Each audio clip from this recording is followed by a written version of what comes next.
En fait, moi, je pense qu'on est des petits trop gâtés. Je pense qu'on est un petit peu trop gâtés. Je pense qu'on s'est un petit peu trop embourgeoisé, qu'on s'habitue au luxe. Parce que est-ce que tu veux que je te rappelle quelque chose, Gabriel? Est-ce que tu veux que je te rappelle le main event de l'UFC 200? Tu t'en souviens Attends, pas, c'est normal. Misha Tate c'était contre pas. Amanda Nunes. Ça va ou quoi, Gabriel? Oh, qu'est-ce que tu manges là? Mais qu'est-ce que tu fais? Des granolas? Gabriel, t'auras jamais un corps d'athlète, tu manges ces merdes. Le secret de la masse, c'est ça.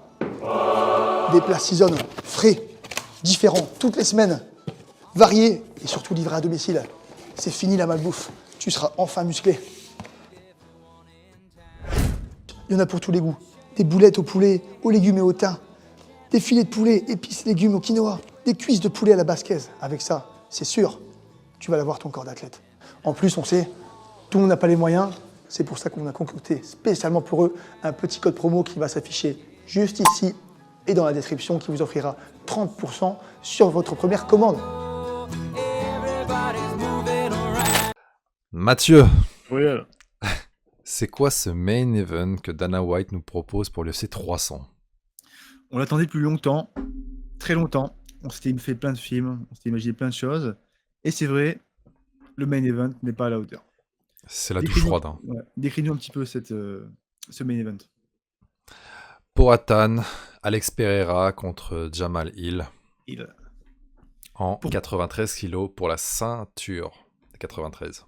Pourtant, c'est pas un match-up qui me dégoûte, moi. C'est pas un match-up c'est pas un truc que je regarde, que quand je le vois, je me dis pas, c'est nul. Je me dis pas, c'est un combat de merde. Je me dis que ça va être un bon combat. Mais Mais c'est est-ce par que rapport aux c'est la hauteur circonstances. Est-ce que c'est à la hauteur d'un UFC 300? Non, clairement pas. Il y avait tellement de match-up à faire, tellement de très gros combats, alors que ce soit intéressant sur le plan sportif ou pas, hein, mais qui aurait pu faire vendre, je vais pas dire beaucoup plus, mais attirer les foules bien plus, quoi. Moi, je pense notamment à la rumeur de Chandler contre McGregor. McGregor, il était quand même très souvent cité dans la discussion de l'UFC 300. C'est pas pourquoi, hein. Et c'est qu'on voyait très souvent revenir son nom, que ce soit McGregor contre Chandler ou McGregor contre Diaz, numéro Pour une 3. trilogie. Ouais. Ouais, ça, c'est le genre d'événement qui serait mythique, légendaire, qu'on aurait attendu pour un UFC 300. Il y avait d'autres rumeurs. Encore du côté, là, c'est plus du côté de Pereira. On s'imaginait un Pereira contre Adesanya pour la trilogie. Parce qu'aujourd'hui, il faut savoir qu'ils sont à une victoire pour une défaite chacun de leur côté. Donc, ils sont vraiment even. Ils En sont au même MMA. niveau. En Ouais, MMA. en MMA. Il faut En dire, UFC. comment il s'appelle, Pereira, il l'a saucé quand même 2 fois de plus en dehors en kickboxing. Il faut le préciser. Mais c'est quand même, ils sont à égalité à l'UFC. Ça aurait été le moment de remettre un combat légendaire. C'est pas le cas. Et sinon, il y avait une autre rumeur. La dernière concernant Pereira, c'était Pereira contre Aspinal pour la ceinture des heavyweight ce coup-ci. Parce que, faut le préciser encore une fois, Pereira, c'est quelqu'un de très très lourd hors combat. Qui combat, même quand il combattait à 84, le mec était à, je sais plus, genre 105 kilos, enfin, C'est ouais, ça, dans la catégorie heavyweight. Hein. Je me souviens, il mettait des photos justement, il se reposait après, je crois qu'il remontait à 100, 101 kilos, un truc comme ça. Il remontait vraiment à des niveaux de malade. Hein. C'est fou les mecs qui cutent comme ça quand même. Hein. Ils cutaient 16 kilos et plus, et ils remontaient très très rapidement, c'est un truc de malade. En plus, c'est vrai que quand tu le vois comme ça, sa silhouette, il a pas l'air si lourd que ça. Hein. Non. Il a pas l'air énorme. Hein.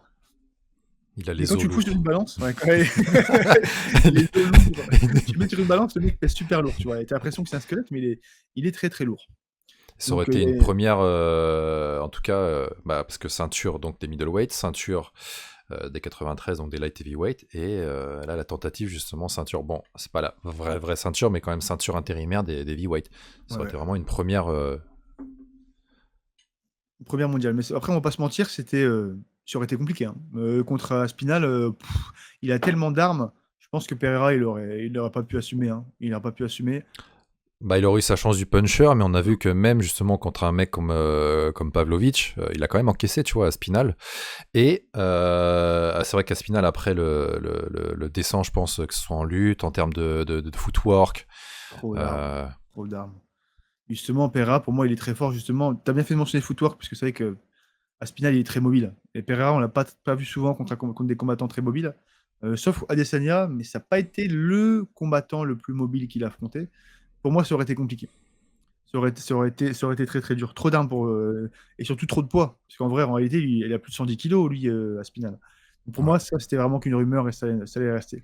on avait d'autres rumeurs qui avaient été mentionnées, notamment par Dana White, et elle concernait Et c'est même pas en fait, c'est même pas des rumeurs, tu vois, ça a été genre acté parce que Dana White a dit voilà, je respecte très fort, Ah oui, c'est vrai. je respecte très fort Leon Edwards, le mec genre couillu, etc. Parce qu'on lui a proposé 3 très gros noms. Et pour moi, franchement, ça aurait été des match-up largement plus sexy justement que ce main event sur tous les points. Donc ils lui ont proposé Islam Makhachev, ils lui ont proposé Shavkat Rakhmonov et ils lui ont proposé Khamzat Chimaev. Et il voulait à tout prix un combat anglophone contre russe en fait. Hein. Il voulait refaire une Cold War. C'est chaud. Hein. Il voulait à tout prix que ce soit un gars comme ça. C'est vrai que c'est des combats ça qui sont tous les trois intéressants. Et c'est des combats que j'aurais bien aimé voir en main event pour un gros. C'est des combats très durs pour Edwards, hein. Et donc il a accepté. Et bon bah malheureusement ça n'a pas porté ses fruits, mais faut respecter quand même le bonhomme. Hein. Franchement, il y a rien à dire sur ça. C'est vrai que c'est un vrai soldat. En plus, c'est des combats. Franchement, le combat. Après, j'en ai un petit peu marre des mecs qui veulent combattre Islam sans être préparés. Comme Volkanovski, tu vois. Pour moi, c'est vraiment un mec qu'il faut pas prendre à la légère. Tu dois arriver, tu dois être parfait pour ce truc. Tu dois être super lourd. Tu dois avoir plein de temps de préparation. Tu peux pas te permettre d'affronter ce genre de gars en changeant de catégorie, en faisant un truc comme ça. Tu dois vraiment arriver de la manière la plus parfaite possible. Il faut vraiment pas le prendre à la légère. Donc pour moi, Islam, c'était à mettre de côté. Shavkat, ça aurait été un combat super intéressant. Mais c'est vrai que pour un UFC 300, je sais pas non plus si Shavkat il mérite d'être en main event d'un UFC 300. Parce que quand tu compares Shavkat Léon à McGregor contre Chandler, c'est pas non plus la même prestance. Ça n'a pas la présence, ouais. Voilà, c'est un bon combat, pareil sur papier, mais c'est pas un truc super intéressant. Par contre, Edward Chimaev, pourtant Chimaev il est moins bien classé que Shavkat, il me semble. Là, c'est un combat qui vend. Là, c'est un combat sur papier qui est intéressant. C'est un combat qui fait de l'émotion. C'est un combat que je pense que beaucoup de personnes auraient aimé voir. Et alors, donc voilà pour ces potentiels combats qui malheureusement n'auront jamais lieu. Jamais lieu. Alors il faut juste aussi souligner le manque de respect total par rapport à Belal Muhammad, hein, parce que voilà, 3 noms ont été proposés et Belal n'a même pas été mis dedans. C'est irrespectueux au possible. Hein. Tout le monde se fout de Belal. Ouais, ça c'est tendu. Mais donc revenons donc à ce main event entre Poatan et Jamal. On va revenir sur Durel, parce que là c'est bon, les mythes voilà. Et tout ça. Jamal, je pense que ce serait pas mal de refaire un petit récap justement de sa carrière, parce que ça doit être un des champions UFC, ou enfin du moins ex-champion, qui est le moins connu. Moins connu tout court. Je te rejoins à 100% sur ça. C'est vrai qu'il est monté très discrètement. En fait, il est monté vite, il est monté discrètement. Et il a pas. Malgré qu'il a un personnage, hein, parce que c'est comme un personnage, c'est vrai que peut-être qu'il arrivait trop vite. Et je sais pas. Ça. Il y a un truc à pas accrocher, voilà, pas coller, quoi. C'est pas imprimé dans la tête des gens. Peut-être parce qu'en fait, le titre des poids lourds légers, il n'arrête pas de changer dans tous les sens, en fait. Ça n'arrête pas de changer dans tous les sens. Que ce soit Jiri qui se blesse, que ce soit Jamal qui se blesse, que ce soit. En fait, ça vrille un petit peu dans tous les sens, et c'est peut-être pour ça que ça perd un peu de la valeur, et qu'aujourd'hui, le détenteur du titre n'est pas forcément mis au niveau auquel il devrait être mis. Voilà, par exemple, je crois que c'est depuis la création de la KT Featherweight, il n'y a eu que 5 champions. Il y avait eu donc Max Holloway, Connor, et là donc la Topuria, Volkanovski, et il en manque un, je sais plus. Alors que la KT Featherweight, elle a été créée il y a des années et des années, que 5 champions. Là, limite, j'ai l'impression qu'il y a eu 5 champions en 2 mois, tu vois, dans la KT Light Heavyweight. Non, mais tellement ça tourne. C'est ça, il y a vraiment, ça n'arrête pas de tourner, et surtout ça tourne de manière un petit peu bizarre. C'est pas des mecs qui font des dominations claires. Donc, ça retire un petit peu de prestige au titre. Voilà. Alors, Jamal, il est arrivé par les Dana White Contender Series. Il a eu 2 victoires après à l'UFC, dont une contre Ovin Sampre. Et il a eu une grosse défaite contre Paul Craig. Paul Craig, très bon grappleur. Craig l'avait, je sais plus, dans une tentative de triangle, il lui a pété le bras, après il lui a mis elbow, il y avait le bras de Hill qui bougeait comme de la pâte à modeler, c'était un combat dur. Ce combat a fait vraiment monter l'image de Paul Craig. Il est vraiment devenu violent du jour au lendemain, quoi. Il est vraiment devenu, pas une star, mais il a vraiment monté, step up juste après ce combat. C'était un truc de malade. Comme tu dis, il est chopé en triangle, tu vois le bras qui commence à se tordre, qui part dans l'autre sens. Et c'est pas fini, parce qu'attends, Jamal il tape pas, donc son bras il est niqué, tu vois, son bras il est tout mou, il part comme ça. Et d'un autre côté, t'as Paul Craig qui envoie des coudes. Ça a été un finish ultra violent. On peut pas vous mettre les images, mais je vous invite grandement à aller voir les images sur YouTube. Je pense qu'elles sont disponibles. Vous tapez Paul Craig contre Jamal Hill et vous verrez, c'était vraiment un finish ultra violent, surtout de la part d'un grappleur. C'est pas le genre de choses qu'on attend de voir. Là, il a tout fait. Il a cassé le bras et ensuite il a cassé le cerveau. C'était horrible. Ce combat, il était très très marquant. Et ensuite, il a bien rebondi puisqu'il a enchaîné les victoires. Ouais. Alors, il a d'abord tapé Jimmy Crute, après il a tapé Johnny Walker. Johnny Walker, il a tapé donc Thiago Santos, Et enfin, Glover Teixeira pour la ceinture des 93, et c'est là où il s'est emparé justement de la ceinture après un 5 rounds. exactement. Ensuite, il devait aussi affronter Anthony Smith, mais c'était annulé. Et aujourd'hui, il est matché du coup justement sur l'UFC 300 contre Alex Pereira pour la ceinture des 93. Alors, il a dû... Alors, je sais plus c'est quoi le terme en français. Désolé, oui, j'ai des anglicismes très souvent. Relinquish de la ceinture, tu vois, il l'a mis vacante, c'est ça? Ah, ok. Ouais. Ouais, voilà. C'est ça, il a mis vacante la ceinture parce qu'il s'est fait une très grosse blessure. Il a une rupture au tendon d'Achille. C'est horrible ça.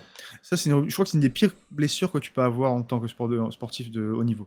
Je crois que ça prend beaucoup de temps de récupération. T'imagines le tendon, ça peut être comme ça. Snap. Ouais, il me semble que c'est vraiment une des pires blessures que tu peux avoir. Donc il a vraiment pas eu de bol entre le bras éclaté, le cerveau éclaté et ensuite le tendon éclaté. En fait, il a plus rien qui est neuf sur lui, quoi. Il est toute occasion, quoi. Non, Et mais alors, c'est un petit peu marrant d'ailleurs, parce que sa ceinture, justement, il l'avait récupérée à Glover. Et c'est marrant parce que Jiri, qui avait également la ceinture avant, avait dû aussi résigner sa ceinture pour cause de grosses blessures, pour blessure grave, parce que lui, il avait une grosse blessure à l'épaule. Est-ce que ce serait pas une catégorie un petit peu maudite, la catégorie des 93 kilos? Je me demande. En tout cas, c'est une bonne chose, je trouve, qu'il laisse le titre vacant, à l'image voilà, justement de Jiri, pour pas bloquer la KT, parce que là, on voit que c'est un peu le cas avec les histoires de John Jones et compagnie, tu vois. Ouais. Des grosses blessures, les gars décident de garder la ceinture et tout. Donc là, il a décidé de laisser la ceinture vacante. Et alors, c'est ça qui est un peu étrange, je dirais. C'est une blessure à l'image de cette rupture de tendon d'Achille qui prend, normalement, je dirais au moins 1 an, tu sais, pour revenir. Alors, à tes capacités sportives d'avant blessure, justement, je dirais au moins 1 an. Et le mec, il s'est fait ça en juillet de l'année dernière. Et donc là, il se retaperait donc pour avril et ça laisserait même pas 1 an, justement, de récup total. On dit merci qui? Merci les hormones de croissance. Non, c'est vrai que je pense qu'on a déjà parlé du débat, on a déjà parlé de ce sujet-là, pardon, sur la chaîne il y a quelques temps. Mais souvent, quand il y a des athlètes ultra haut niveau, notamment de l'UFC, qui sont blessés, un peu à l'image de Conor, ils passent souvent par des prises de produits, tu vois, qui vont accélérer le rétablissement. Mais je crois que Jamal, il est resté dans le pool testing, tu vois, de bon, voilà quoi, on ne sait pas comment ça se passe derrière. Ouais. En réalité, oui, sur la vitrine, sur l'apparence, c'est comme ça, mais on ne sait pas comment ça se passe. Et c'est fréquent en fait de voir des athlètes qui ont des blessures critiques, des blessures qui sont très graves et qui reviennent en fait très rapidement. Parce que bon, voilà quoi. Merci les produits. Ce serait vraiment très dommage en tout cas que, voilà, imaginons dans le combat, hop, ça snap encore à nouveau, ça dégomme le combat, tu vois. C'est possible. C'est possible quand tu reprends trop vite, tu peux forcément laisser des séquelles. Et on voit qu'il est dur au mal, vu que quand il avait le bras éclaté, il tapait même pas. Donc ce serait le genre de combattant, c'est vrai, être peut-être trop dur pour son bien et à prendre des risques à accepter des combats de ce genre, en sachant qu'il n'est pas forcément totalement rétabli. C'est possible. C'est quelque chose qui est tout à fait possible. Et alors, du coup, que penser de ce combat? Bah écoute, en fait, moi je pense qu'on est des petites putes trop gâtées. Je sais pas si on va devoir censurer tout ça. Tu penses qu'on peut le mettre ou pas? On peut le mettre. Je pense qu'on peut le mettre. Je pense qu'on est un petit peu trop gâtés. Je pense qu'on s'est un petit peu trop embourgeoisé, qu'on s'habitue au luxe. Est-ce que tu veux que je te rappelle quelque chose, Gabriel? Est-ce que tu veux que je te rappelle le main event de l'UFC 200? Tu t'en souviens pas, c'est normal. Misha Tate contre Amanda Nunes. Et là, je me suis dit, mais attends, en fait, on n'est pas si mal lotis, hein. On n'est pas si mal logé, hein, parce que regarde, là, on a main event Pereira, Jamal Hill, co-main event Weili Zhang contre Yan Xiaonan. Weili Zhang, même si c'est une féminine, c'est vrai que c'est une des rares féminines à faire du spectacle de malade. Je me souviens de ce combat contre Johanna Chardresque. Ensuite, on a Gaethje contre Holloway, un banger absolu. On a Oliveira contre Arman Saroukian, un banger. Prochaska contre Akik, un banger. Calvin Kattar contre Aljamain Sterling, c'est pas forcément le combat que tout le monde attend, mais pour les connaisseurs, c'est un banger. Bonical, énorme prospect contre Cody Brunage, on connaît un peu moins, mais il va servir de faire valoir. On a Figueiredo contre Cody Garbrandt, on a Kayla Harrison, dont on a fait une analyse sur la chaîne, contre Holly Holm. On a la carte entière, elle est solide, quoi. C'est banger sur banger sur banger sur banger, et je pense qu'en fait, on s'est un petit peu trop embourgeoisé, on s'est un petit peu trop habitué à avoir des super têtes des mecs qui font de l'émotion, tu vois, genre Chimaev et tout ça, Connor, que quand on a et aujourd'hui, quand on a des bons combats qui arrivent comme ça, on se dit: «Ouais, mais il y a pas assez d'émotion. Il y a pas assez de c'est pas assez mythique, c'est pas assez légendaire». On s'est trop habitué à ça et pas assez à la performance. Parce que là, on a vraiment, en réalité, que des combats excellents. Le FC 300, c'était pas parfait, hein. La carte, elle était pas parfaite, hein. Vous pouvez regarder, si vous voulez, exactement tous les combats qu'il y avait. Il y avait, des mecs qui étaient, pas forcément super intéressants, hein. Je te dis Enrique Marin, tu sais qui c'est? Ah, Non. tu sauras pas qui c'est, hein. Asukao, pareil, tout le monde ne connaît pas. Je te dis, je sais pas moi, qui est-ce qu'on va dire, tiens? Takanori Gomi, tu vois? Pareil, personne ne connaît. Maintenant, si je remonte encore plus loin, l'UFC Ah, 100. mais t'es un vieux gars. Tu connais pas Gomi? Non, Chut, c'était une pique. C'était une pique, j'espère. laisse-moi finir mon Dis-moi que exposé. c'était une pique. Non, mais là, Laisse-moi finir mon petit exposé. L'UFC 100, le main event de l'UFC 100, John Finch contre Paulo Thiago. Est-ce que tu connais ces 2 gens? Ces 2 personnes? Ces 2 gens? oui, oui. Ah, moi, je les connais pas. Parce que t'es un noob. T'es un noob. Non, parce que je suis jeune. Donc en Tu es un vrai, noob. je pense qu'on s'est habitué. Bon, après, il y avait Georges Saint-Pierre quand même sur le UFC 100. T'avais Dan Anderson, t'avais Sexy Yama aussi. Lui, je connais, t'inquiète pas. Mais t'avais plein de mecs qui étaient pas forcément super intéressants. Regarde, Kim Dong-yoon contre TJ Gwent, Tom Taylor contre Sibi Holloway, Shannon Gugerty contre Matt Grice, c'est des combattants, tu vois. Donc il y a même pas la photo sur Google. Donc pour te dire, sur beaucoup d'UFC centenaire, en fait, il y a eu beaucoup de combats de merde. Et là, on est très gâtés, en fait, hein. On est très gâtés. Moi, je regarde la carte et en fait, je connais tout le À monde. l'époque, c'était des combats intéressants, mais c'est parce que tu étais encore dans couche culotte et que tu ne regardais pas le C'est MMA. possible, mais en tout cas, je pense qu'on s'est un petit peu trop embourgeoisé et qu'on est trop exigeant. Vraiment, la carte est pas si mal que ça. Certes, on reste sur notre faim parce que ça manque d'émotion, ça manque de Connor, ça manque de Shimaev, ça manque de mecs qui ouvrent leur gueule, qui vont apporter du freak show, du show, ce que les gens veulent. Mais en termes de performance, on est très, très bien lotis, on va pas se mentir.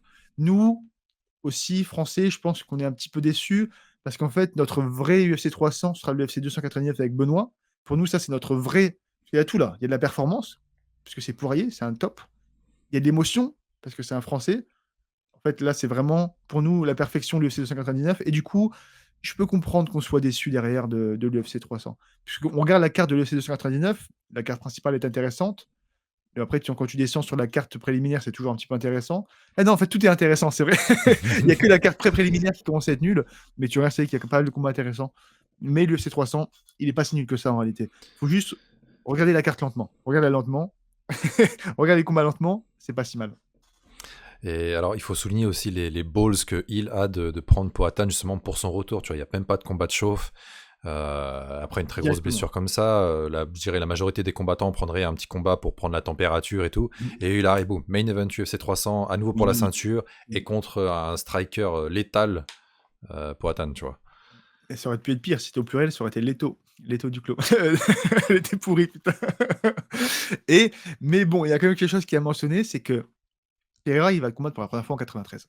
Donc, à mon avis, Jamal, il doit se dire, ouais, je vais le surpasser en poids, je vais être plus fort que lui, je vais taper Mais plus dur. non, il a déjà tapé contre Jan Blachowicz. Ah oui, c'est vrai. Oui, c'est vrai. Et oui, c'est vrai. C'est vrai, j'avais complètement oublié cette période. Blachowicz qui est quand même aussi un très gros frappeur. Alors, il n'a pas par contre la vitesse de frappe ni les combinaisons de Jamal, tu vois. Mhm. Mais il n'empêche que ça reste un mec avec une grosse puissance de frappe. Voilà, il a vraiment la frame du 93 aussi. Il est quand même balèze, Jamal, et il est balèze naturellement, tu vois. C'est pas un mec qui va que te détonne, c'est pas un mec qui est super. Ah, mais c'est Il a un vraiment. skinny fat un peu. Voilà, c'est ça, Mais c'est un vrai lui-même 93. l'a dit, Ouais, lui-même c'est le un dit, vrai tu vois. 93, tu vois, c'est un vrai 93. Donc, je pense que c'est pas si mal comme main event. En termes de performance, c'est pas si mal. On devrait se taire et apprendre à accepter le cadeau que l'UFC nous donne. Qui vois-tu gagnant sur ce combat, toi?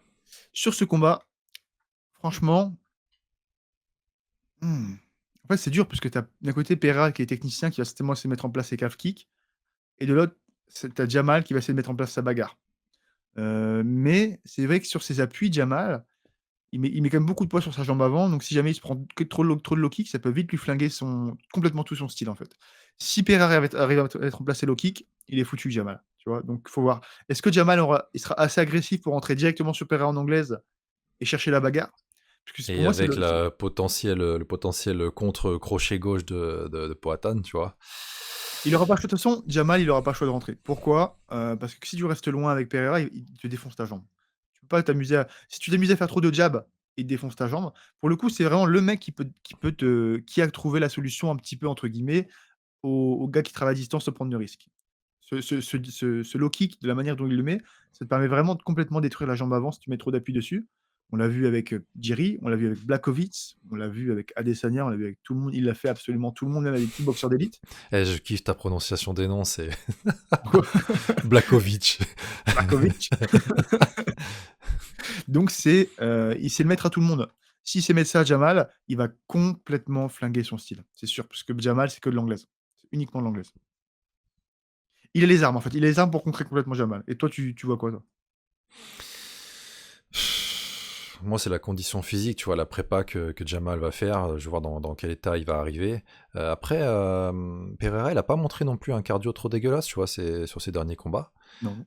Il tient bien la distance. Après, alors Pereira, je le vois moins explosif. Voilà, Jamal, je le vois plus faire des rentrées un peu folles, on va dire, tu je vois ce vois, que tu veux hop, dire. casser la distance d'un coup, j'explose et voilà. Pour moi, c'est sa solution. Ça va être sa solution. Plus grosse technicité du côté de Pereira. Là. Après, en termes de menton, je sais pas trop, tu vois. Je sais pas s'il a genre un menton super dur. solide Ouais, ou dur. douteux. Il est dur, le menton de Hill. Voilà, est-ce que Pereira arrivera à le coucher ou pas? Bah déjà, il s'est jamais fait KOT. Ah si, il s'est fait KOT une fois. Non, il s'est pas vraiment fait KOT. Non, il s'est jamais fait KOT, Jamal. Il a une défaite sur TKO avec Paul Craig, mais il s'est jamais fait KOT. Il a jamais été sonné. On l'a jamais vu. Ouais. Je sais pas si j'ai déjà vu knockdown. Donc bon, alors que Pereira, à l'inverse, quasiment sur la plupart de ses combats, il se fait toucher quand même. Hein. Tu sens que, ouais, tu sais, il y a de temps en temps un peu de chicken legs ou alors Ouais. le KO qu'il a pris Ouais. contre Adesanya, mais tu sais que potentiellement, tu peux le faire tomber. Tu Tu vois. peux le coucher. Tu peux le coucher. Alors que Ouais. Jamal, on n'a pas encore vu. Voilà, moi, c'est d'autant. C'est vrai que c'est. Je sais pas. Je mettrais quand même ma pièce sur Pereira. Je mettrais ma pièce sur Pereira quand même. Il a plus d'intelligence de combat, plus de recul sur le striking et plus d'intelligence de combat en général, en fait, tout simplement. Je te suis là-dessus. Bah voilà, c'est un pari pas très risqué. Hein. Donc, comme d'habitude, n'hésitez pas à nous dire dans les commentaires comment vous voyez ce combat se dérouler. Alors, deux choses à demander dans les commentaires. Dites-nous ce que vous pensez, comment ce combat va se dérouler, mais aussi, est-ce que vous êtes satisfait de l'UFC 300 ou pas? Ça, c'est vraiment le truc qu'on va savoir. C'est est-ce que pour vous, l'UFC 300, il a des combats à la hauteur ou est-ce que, en fait, notre UFC 300, ça reste l'UFC 299? Ouais, j'ai eu un peu de mal à prononcer tout ça, mais vous m'avez tous compris. En attendant, on se retrouve très bientôt pour des nouvelles news et on vous dit à très bientôt. Ciao, os. Os.